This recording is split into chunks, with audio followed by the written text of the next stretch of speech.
Hello student, তোমরা কেমন আছো? আশা করি তোমরা সবাই ভালো আছো। প্রতাপ একাডেমি কোচিং পরিবারে তোমাদেরকে সকলকেই স্বাগত। তোমরা যারা ওয়েস্ট বেঙ্গল স্টেট ইউনিভার্সিটির আন্ডারে অল অ্যাফিলিয়েটেড কলেজগুলির মধ্যে ফিফথ সেমিস্টার আর থার্ড সেমিস্টারে রিভিউ করেছিলে, ফাইনালি তোমাদের জন্য রেজাল্টের কিন্তু একটি নোটিশ দেওয়া হয়েছে ইউনিভার্সিটির তরফ থেকে। চলো কি গুরুত্বপূর্ণ নোটিশটি দেওয়া হয়েছে আমরা কিন্তু স্ক্রিনে দেখে নেবো। তোমরা স্ক্রিনে দেখে নাও। রেজাল্টস অপশানে তোমরা ক্লিক করবে। ক্লিক করার পরে তোমাদের সামনে কিন্তু এরকমই একটি পপ আপ চলে আসবে।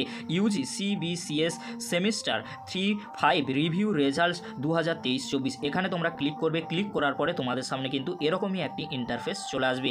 UG CBCS 3-5 review result 2023-24, enter your registration number. তোমরা তোমাদের রেজিস্ট্রেশন নম্বরটি দিয়ে দেবে। তারপরে তোমরা দেখে নাও enter the above code here. এখানে তোমরা এই যে কোডটি রয়েছে এই কোডটি দেখে দেখে তোমরা লিখে দেবে। ও সেমিস্টার 3 সো সেমিস্টার 5, তোমরা যে সেমিস্টারের রেজাল্ট দেখতে চাইছো সেই সেমিস্টারে তোমরা ক্লিক করবে। তারপরে তোমরা তোমাদের রিভিউ রেজাল্ট দেখে নিতে পারবে। এইভাবে তোমরা থার্ড সেমিস্টার ফিফথ সেমিস্টারে রিভিউ রেজাল্ট দেখে নিতে পারবে।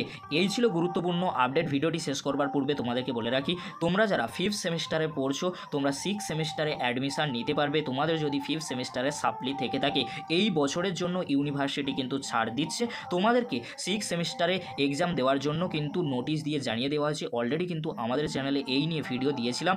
এই বছরের জন্য তোমরা যারা ফিফথ সেমিস্টারে সাপ্লি পেয়েছো সিক্স সেমিস্টারে অ্যাডমিশান নিতে পারবে, এক্সামও তোমরা দিতে পারবে। পরের বছরগুলিতে তোমাদের যদি ফিফথ সেমিস্টারের আগে কোনো সেমিস্টারে সাপ্লি আসে, তাহলে তোমরা সিক্স সেমিস্টারে অ্যাডমিশান নিতে পারবে না, এক্সামেও বসতে পারবে না। শুধুমাত্র এই বছর তোমরা যারা সিক্স সেমিস্টারে অ্যাডমিশন নিয়েছো, ফিফথ সেমিস্টারে আগে তোমাদের সাপ্লি রয়েছে, তোমরাই সিক্স সেমিস্টারে এক্সামে বসতে পারবে। এই বছরের জন্য অর্থাৎ 2024 সালের জন্য ছাড় দিয়েছে ইউনিভার্সিটির তরফ থেকে, নোটিশ দিয়ে জানিয়ে দিয়েছে। অলরেডি কিন্তু আমি এই নিয়ে ভিডিও দিয়েছি, আমাদের চ্যানেলে রয়েছে, সেই ভিডিওটি তোমরা দেখে নিতে পারো। আজকের এতটুকু। পরবর্তীতে তোমাদের জন্য খুব তাড়াতাড়ি পরবর্তী আপডেট নিয়ে ফিরছি। ভিডিওটি দেখার জন্য তোমাদেরকে অসংখ্য ধন্যবাদ।